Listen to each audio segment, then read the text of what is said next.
Screencast om verdensbilleder.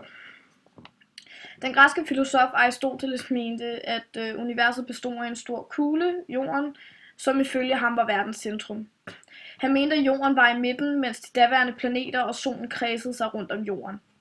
Han mente, at planeterne og solen drejede sig rundt om jorden i en fuldkommen cirkel, og at alle himmellegemerne var fastlagt i usynlige roterende kugleskaller. Han mente, at universet var uforanderligt, og at alt i universet var fastlagt og ikke kunne rykkes eller laves om på, netop fordi det var skabt af Gud.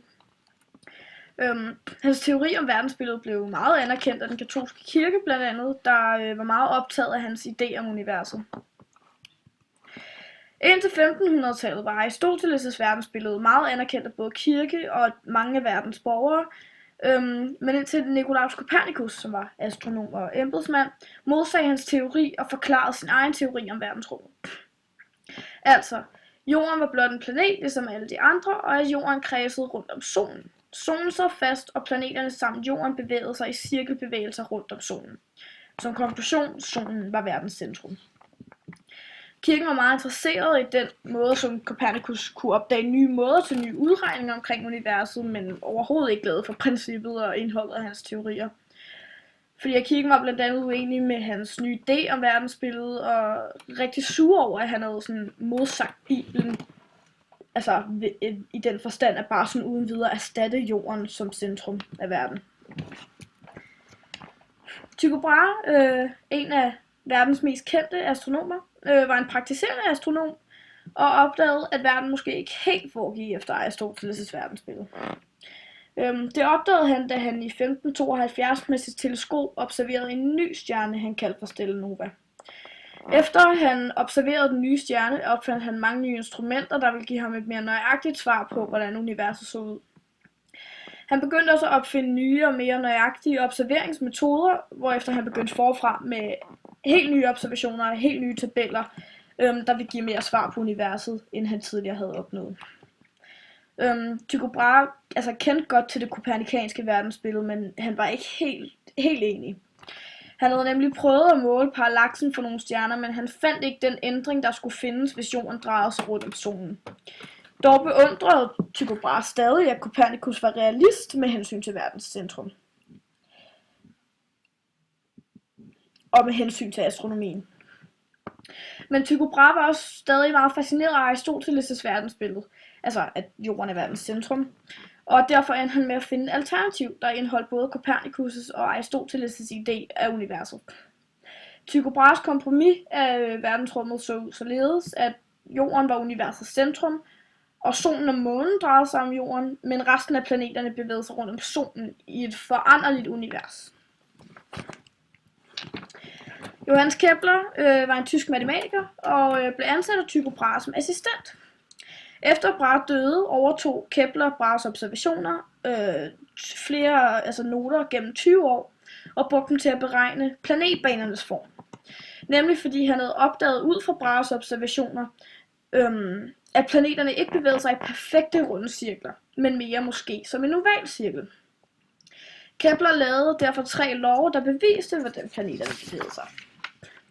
Den første lov hedder ellipsloven, der siger, at alle planeter følger baner i form af en ellips, det vil sige en oval form, eller en cirkel, der er mest flad, med solen i det ene brandpunkt.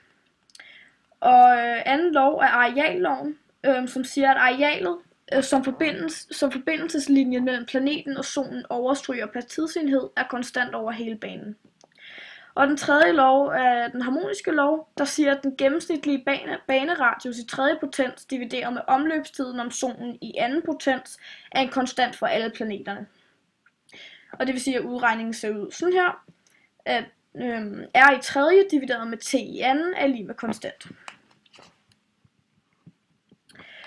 Tyngdekraften er den kraft, der holder alle legemer fast til jordoverfladen, og det er også den, der hjælper os med at holde styr på, hvad der er op og ned. Man kan udregne tyngdekraftens størrelse på et legeme ved hjælp af formlen. F er lig med G gange M1 gange M2 divideret med R i anden. Hvor at F er gravitationskraften mellem objekterne i Newton. M1 er det første objekts masse i kilo. M2 er det andet objekts masse i kilo. R er afstanden mellem objekternes massecentre i meter, og G er den universelle gravitationskonstant. Jorden påvirker månen med en tiltrækningskraft, og den her kraft fastholder månen i sin bane omkring jorden. Newton ville gerne vise den teori ved et tankeeksperiment, hvor han forestillede sig, at man skød en kanonkugle fra toppen af et bjerg. Og på grund af den tiltrækningskraft fra jorden, ville kuglen ramme jorden. Hvis kuglen fik en større hastighed, ville den komme lidt længere. Så derfor mente han, at hvis kuglen blev skudt afsted med en rigtig høj hastighed, en høj nok hastighed, ville den gå i kredsløb omkring jorden. Og det mente han var det samme tilfælde med månen. Månen bevæger sig nemlig konstant fremad, mens den stadig falder ind mod jorden. Med det eksperiment var planeternes og månernes ellipsformede baner bevist. Som konklusion er tyngdekraften den dominerende kraft i universet, som holder planeterne fast i deres bane omkring solen. Da Tycho Brahe i 1572 med sit teleskop opdagede en ny stjerne, Stella Nova, blev han der overbevist om, at Aristoteles' verdensbillede ikke kunne passe videnskabeligt. Der i 1572, da Tycho Brahe betragtede stjernebilledet Cassiopeia, observerede han et nyt himmelfænomen, som var en hidtil uset stjerne. Det gjorde, at Brahe nu kunne bekræfte, at verdensbilledet formuleret af den daværende græske filosof Aristoteles ikke helt kunne hænge sammen. Netop fordi Aristoteles mente, at universet var uforanderligt, og at stjerner og planeter var fastlagt i en bestemt bane, der cirkulerede rundt om jorden. Det at have observeret en ny stjerne, som der blev troet på daværende tidspunkt, viser, at der kunne ske nye ting i universet, det vil sige, at observationen modbeviser Aristoteles' idé om et uforanderligt univers. I dag ved vi, at stjernen Tycho Brahe så i 1572 var en supernova, det vil sige en eksploderende stjerne i en afstand i ca. 9000 lysår fra jorden. Men det var Tycho Brahe selvfølgelig ikke rigtig klar over. Til gengæld var han klar over, at det var en stjerne, og det beviste han med omhyggelige observationer. I dag har forskere og astronomer gravet meget dybere ind i viden om universet, siden Tycho Brahe og Aristoteles og Copernicus og deres spændende idéer om universet. Og de astronomer og forskere, vi har i dag, har selvfølgelig fundet nye og mere realistiske observationer om, hvordan universet ser ud. I dag følger vi det heliocentriske verdensbillede, som Copernicus formulerede og modsagde Aristoteles med. Det vil så sige, at Aristoteles fulgte det geocentriske verdensbillede. Det vi ved, eller regner med nu til dags, er, at solen er centrum, og de 8 planeter, inklusive jorden, kredser om solen i ellipsebaner.